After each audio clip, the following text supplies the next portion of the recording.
যেটা আমাদের চোখে ধরা পড়ে সেটা হচ্ছে দেরি করে ঈদের সালাত আদায় করা, একেবারে 9টার দিকে।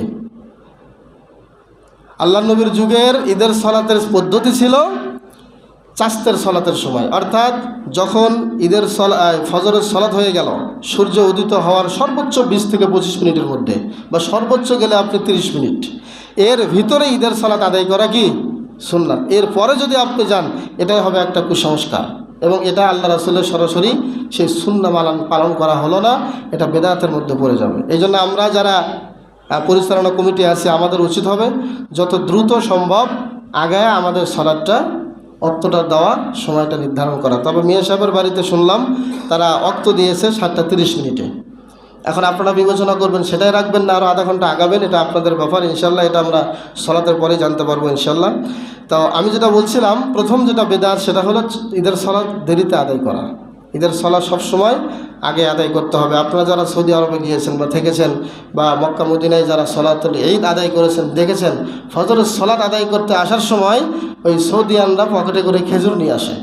খেজুর নিয়ে এসে তারা সালাত আদায় করে একটু অপেক্ষা করে, চাস্তের সময়ের মানে হলেই অক্ত হলেই তারা কিছু খেজুর খেয়ে উজু করে আবার ঈদের মাঠে গিয়ে সালাত আদায় করে বাড়ি চলে যায়। সুবহানাল্লাহ, কত সুন্দর পদ্ধতি, সহজ, একবারে সহজ। আর আমরা মনে করেছি একেবারে সকাল থেকে শুরু করে ফজরের নামাজ থেকে শুরু করে 1 ঘন্টা শুধু সাজবো আর সাজবো, সাজতে সাজতে একেবারে নামাজের অর্থ পার হয়ে গেল, তাও সাজাই শেষ হয় না। এটা হচ্ছে বাঙালি রীতি। প্রিয় ভাইয়েরা আমার, এটা হলো 1 নম্বর বেদাত। 2 নম্বর হলো ঈদের মাঠকে সাজানো। না, ঈদের মাঠকে আমরা কোনোভাবেই সাজাবো না। যেভাবে খোলা মাঠ আছে, পড়লে এখানেই পড়বো, বৃষ্টি বাদল হলে আমাদের মসজিদে পড়ার অনুমতি আছে, আমরা মসজিদে পড়বো। কিন্তু ঈদের মাঠকে, এই যে জাতীয় ঈদগাহ মাঠ দেখলাম, যদি জাতীয় ঈদগাহ মাঠ কেন, যদি মক্কার উপরেও এইভাবে সাজানো হয়, সব স্পষ্ট বেদাত, এগুলো ঠিক নয়। আল্লাহর নবীর যুগে এরকম কি ক্ষমতা ছিল না যে কাপড়ের ছাউনি দিয়ে বা গাছের ছাল দিয়ে, গাছের পাতা দিয়ে ঢেকে ঈদের সালাত আদায় করার পদ্ধতি আল্লাহর নবী জানতেন না? তাহলে তিনি কেন করলেন না? তিনি খোলা ময়দানে ঈদের সালাত আদায় করেছেন। এখানে খোলা ময়দানেই ঈদের সালাত আদায় করতে হবে, ঈদের মাঠকে সাজানো স্পষ্ট কুসংস্কার। এরপরে 3 নম্বর যেটা, সেটা হলো ঈদের মাঠে কোনো মেহরাব, কোনো মেম্বার চলবে না। এটা আল্লাহর নবী নেন নাই। আল্লাহর নবীর মেম্বার থাকা সত্ত্বেও ঈদের মাঠে তিনি এগুলো ব্যবহার করেন নাই। এরপরে 4 নম্বর হলো যার যার মতো তাকবীর পাঠ করবেন। কাউকে এখানে দাঁড় করায় দিয়া এই আমি বলতেছি সবাই আমার সাথে বলেন, এভাবে বলা ঠিক নয়। যার যার মতো, আপনার দায়িত্ব, আপনার মুখ দিয়ে আপনি তাকবীর পাঠ করবেন। আপনার মুখ দিয়ে এটা বের করতে হবে কেন? এটা কি আপনি মুসলমান নন? আপনি কি এখানে সালাত আদায় করতে আসেন নাই? তাহলে আপনার দায়িত্ব আপনি নিজেই তাকবীর পাঠ করবেন। আল্লাহু আকবার, আল্লাহু আকবার, লা ইলাহা ইল্লাল্লাহ, আল্লাহু আকবার, আল্লাহু আকবার, লিল্লাহিল হামদ। নিজ দায়িত্ব পড়বেন, মুখ যেন বন্ধ না থাকে। যতক্ষণ আসবেন বাড়ি থেকে বের হয়ে, অর্থাৎ ঈদের চাঁদ ওঠা থেকে শুরু করে এই ঈদুল ফিতরে ঈদের সালাত আদায় করা পর্যন্ত তাকবীর পাঠ করতেই থাকবেন। আর ঈদুল আজহার দিনে একেবারেই জিলহজ মাসের 1 তারিখ থেকে জিলহজ মাসের 13 তারিখ পর্যন্ত মোট 13 দিন তাকবীর পাঠ করতে হয়। আর এই ঈদে চাঁদ ওঠা থেকে ঈদের সালাত পর্যন্ত, এগুলো খেয়াল রাখবেন সবাই। তাহলে এই যে ঈদের সালাতে আমরা কি করব না, একজন আরেকজনকে বলবো না যে আপনি পড়েন। যার যা দায়িত্ব নিজের থেকেই এটা পাঠ করব, এবং মাইকে বলাও এটা একটা কুসংস্কার। এখান থেকে আমাদের দূরে থাকতে হবে ইনশাআল্লাহ। মাইকে যিনি পাঠ করবেন তিনি তার মতোই পাঠ করবেন। উচিত হবে সবাই যার যার মতো তাকবীর পাঠ করা। আরেকটি বেদাত হলো তাকবীরের সময় এদিকে ওদিকে না তাকাইয়া মনোযোগ দিয়ে তাকবীর পাঠ না করা। মোট কথা, তাকবীর যে আপনি পাঠ করতেছেন একটা গাফেল ভাব নিয়ে, মানে এমনি পড়তে হয় তাই পড়তেছেন, আর এদিকে ওদিকে তাকাচ্ছেন। জি না, একেবারে একাগ্র চিত্তে আল্লাহর সামনে হাজির হয়েছেন, আল্লাহকে ডাকতেছেন, এইভাবে একাগ্র চিত্তে তাকবীর পাঠ না করা, এটাও একটা কুসংস্কার। একাগ্র চিত্তে পাঠ করতে হবে, এটাও আল্লাহ নবী সাল্লাল্লাহু আলাইহি ওয়াসাল্লামের বিশুদ্ধ হাদিস দ্বারা প্রমাণিত। এরপরে ঈদের সালাতের আগে কোনো বক্তব্য দেওয়া, এটাও কুসংস্কার, এগুলো বিদআত। ঈদের আগে কোনো বক্তব্য দেওয়া, ঈদের সালাত শুরু হয় নাই, এর আগেই কিছু বক্তব্য চলতেছে, এগুলো একেবারেই কুসংস্কার, এগুলো ঠিক নয়। অর্থাৎ মালিক বিন মারওয়ান নামে একজন ব্যক্তি ছিলেন, তিনি রাজা ছিলেন। ওই সময় তিনি বলতেছিলেন যে মানুষ যেহেতু নামাজ শেষ করে চলে যায়, আমি খুতবাটা আগেই দেব। তো আবু সাঈদ খুদরি রাদিয়াল্লাহু তাআলা আনহু তিনি হাত ধরে টেনে ওনাকে নামাইছেন আর বলছেন যে আপনি এটা কী শুরু করছেন? আল্লাহর নবী যেটা করতেন সেখানে আপনি হাত বাড়াইলেন, আপনার সাহসটা কত? একজন রাজা, একজন শাসক, তাকে আবু সাঈদ খুদরি এভাবে ধমকাচ্ছেন। তা আমাদের উচিত হবে সালাতের আগে কোনো কথা নয়, আসবেন সবাই লাইনবদ্ধ হয়ে সারিবদ্ধ হয়ে বসবেন, যার যার মতো আমরা তাকবীর পাঠ করবো ইনশাআল্লাহ। এরপরে মানুষকে ডাকাডাকি করা এইভাবে যে আসেন আসেন, আর 2 মিনিট বাকি আছে, আর 3 মিনিট বাকি আছে, আসেন। কেন আগে সময় বলে দেওয়া হয় না? এই কথা কেউ মুখ দিয়ে বলবেন না, যার কাছে মাইক থাকবে তিনিও বলবেন না। আমাদের সবাইকে সজাগ থাকতে হবে সময়ের ব্যাপারে। সময় শুরু হয়ে গেল, বাস সালাত দাঁড়িয়ে যাবে ইনশাআল্লাহ। কাউকে ডাকাডাকি করা এটাও কুসংস্কার। এই জন্য বিশ্বনবী বলেছেন এটা এমন একটা সালাত, লা আজানা ওয়ালা ইকামাতা ওয়ালা নিদাআ, এই সালাতে কোনো আজান নাই, কোনো ইকামত নাই, কোনো ডাকাডাকি নাই।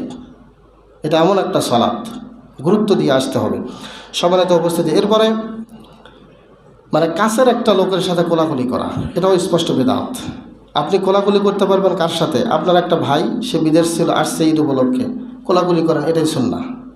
অথবা পুরিন্দা থেকে একটা লোক আসছে, 1 সপ্তাহ ধরে আপনার সাথে দেখা নেই, তার সাথে সাক্ষাৎ হলে আপনি কোলাকুলি করতে পারেন। কিন্তু আপনি আমার সাথে প্রত্যেক দিন সাক্ষাৎ হচ্ছে, এই ক্ষেত্রে কোলাকুলি করা ঠিক নয়। কোলাকুলি করার পদ্ধতি হলো অনেক দিন পর যার সাথে দেখা হয় তার সাথে কি করা? কোলাকুলি করা। সম্মানিত উপস্থিতি, বিষয়গুলো সবাই বুঝতেছেন তো? এরপরে আরেকটি বিদআত হলো একই মাঠে একাধিকবার সালাত আদায় করা, মানে একাধিকবার সালাত আদায় করা একই মাঠে। একবার হয়ে গেল 7টায়, আবার হচ্ছে 8টায়, আবার হচ্ছে 9টায়, এভাবে করা ঠিক নয়। আমাদের উচিত হবে জায়গার ব্যবস্থা করা। যদি জায়গার ব্যবস্থা না হয় তাহলে যেখানে জায়গার ব্যবস্থা আছে তারা সেখানে গিয়ে সালাত আদায় করবে, কিন্তু একই মাঠে একাধিকবার সালাত আদায় করা এটা স্পষ্ট কুসংস্কার। এরপরে আরেকটা কুসংস্কার হলো গান বাদ্য বাজানো, অর্থাৎ ঈদের দিনে এই যে চাঁদ ওঠা থেকে শুরু করেই আমাদের ছেলেরা কী করে, বাজ্জি নেয় না?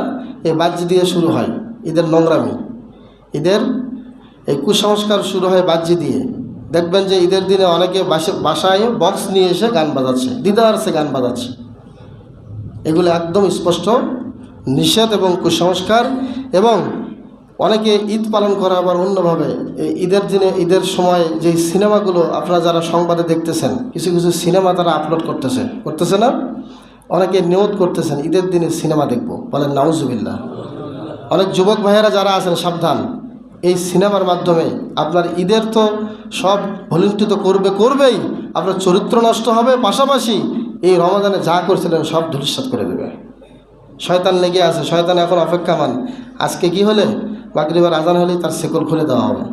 সে প্রহার গুনতেছে, এখন সময় গুনতেছে যে এই লোকগুলো কেন রমজান মাসটা নামাজ পড়লো, আমার তো সহ্য হচ্ছে না, গায়ে আগুন ধরে দিছে এরা আমার। এই সারা পাওয়া মাত্রই এগুলোর আগে সিনেমাতে ঢুকাবো। এটা শয়তানের একটা চক্রান্ত। এই জন্য অনেক নায়ক নায়িকেরা শয়তানের রূপ নিয়ে আপনাদের সামনে ধোঁকা দিতে যাচ্ছেন। এই জন্য এখান থেকে আপনারা সাবধান থাকবেন। এরপরে বেহায়াপনা, নির্লজ্জতার কিছু পোশাক আছে, মা বোনেরা যারা কিনে থাকেন, এগুলো থেকে দূরে থাকবেন। ঈদ মানেই যে পোশাক কিনবেন, ঠিক আছে, আপনার অর্থ আছে কিনবেন, কিন্তু কিনতে গিয়ে এমন পোশাক কিনলেন যে পোশাকে না আছে আপনার পর্দা, না আছে আপনার শরীয়ত, না আছে আপনার এখানে কোনো আদর্শ, এখানে শুধু বেহায়াপনা ছাড়া আর কিছুই নাই। কিছু কিছু পোশাক আছে দেখলেই রাগ ওঠে, হয় না এরকম? যেগুলো পোশাক আসলে মানানসই নয়, কিনেছে হাজার হাজার টাকা দিয়ে, কিন্তু দেখলেই মনে হচ্ছে এটা খবিস হাঁটতেছে, খবিস রাস্তা দিয়ে। ঈদ উপলক্ষে এগুলো আমাদের পরিহার করতে হবে। এরপরে মাথার চুল, যে যুবকরা আছে ঈদ উপলক্ষে মাথার কাটিং হয় না, চুলের কাটিং, ঈদের সময় একটা মাথার কাটিং হয় 200 টাকা। কেন হয় জানেন? ও বলবে যে আপনার যত আইটেম আছে, যত মডেল আছে, সব মডেল আজকে আমার মাথায় লাগান, যত আইটেমে চুল কাটা যায়। কারণ এগুলো ছাড়া এদের ঈদই হচ্ছে না, এই বেহায়াপনা ছাড়া এদের ঈদ হয় না। অথচ আমাদের নাম আমরা মুসলমান, আমাদের তালিকায় আল্লাহর নবীর মাথার চুলের স্টাইল থাকে না, আমাদের তালিকায় খলিফা আবু বকরের স্টাইল থাকে না, আমাদের তালিকায় থাকে মেসি, নেইমার, এই লুচ্চা সাকিবের মতো অনেক শয়তানদের, ভণ্ডদের আদর্শ, বলেন নাউজুবিল্লাহ। সম্মানিত উপস্থিতি, এরপরে সর্বশেষ যে কুসংস্কার এবং বেদাত, সেটা হলো ঈদের দিন অথবা ঈদের 2-1 দিন পরে সবাই একসাথে গিয়ে ঈদ গোরস্থানে গিয়ে দোয়া করা। সারা বছর কেউ গেলেন না, ঈদের দিনে সবাই মিলে ঈদের নামাজ পড়ে সবাই গোরস্থানে যাচ্ছেন। প্রিয় ভাইয়েরা আমার, এটা যদি এরকম হতো যে যার যার মতো সালাত শেষ করে গেল, সেটা ঈদের দিনও হতে পারে, জুমার দিনও হতে পারে, শনিবারও হতে পারে, রবিবারও হতে পারে, তাহলে সমস্যা ছিল না। কিন্তু একদিন নির্দিষ্ট করাতেই সমস্যা। এই যে ঈদের দিনটা নির্দিষ্ট করলেন, এখানেই আপনার জন্য শরীয়ত বাধা হয়ে দাঁড়ালো। আপনি একদিন নির্দিষ্ট করতে পারবেন না। আপনি যে কোনো দিন আপনি নিজেকে নিয়ে বা আপনার পাড়া প্রতিবেশী নিয়ে অথবা ইমামকেও ডাকতে পারেন যে চলেন হুজুর আমরা আজকে একটু ঈদের গোরস্থানে গিয়ে আমরা একটু মায়ের ব্যক্তিদের জন্য দোয়া করে আসি। কই সারা বছর তো কেউ বললেন না একদিনও। আমার যখন ইচ্ছা হয় বিকেলে একটু সুযোগ পাই, যাই আপনাদের গোরস্থানের দিকে, মন চাইলে হাঁটতে হাঁটতে গেলে হয়তো বা কিছু দোয়া করে নিজের মতোই চলে আসি। তো আমাদের উচিত এই একটা দিন নির্দিষ্ট না করে বছরের যে কোনো মুহূর্তে আমরা কি করব? গোরস্থানে যাব। এখানে কি যাওয়া লাগবে না আমাদের? কবরটা কি আমাদের আসল বাড়ি না এইগুলো আসল বাড়ি? কবরটা আসল বাড়ি, ওখানে সবাইকে যেতে হবে। এই জন্য অন্তত সপ্তাহে 2-3 বার 2-4 বার একটু গোরস্থান জিয়ারা করে আসবেন, গোরস্থানে একটু ভ্রমণ করে আসবেন। দেখবেন যে কি মানুষ ছিল, তারা কোথায় কেমনে শুয়ে আছে, একটু গবেষণা করবেন। আল্লাহ পাক আমাদেরকে বোঝার ও আমল করার তৌফিক দান করুক। আমরা সকলে পড়ি আমিন। হাযা মা ইনদি ওয়াল ইলমু ইনদাল্লাহ আলাইহি তাওয়াক্কালতু ওয়া ইলাইহি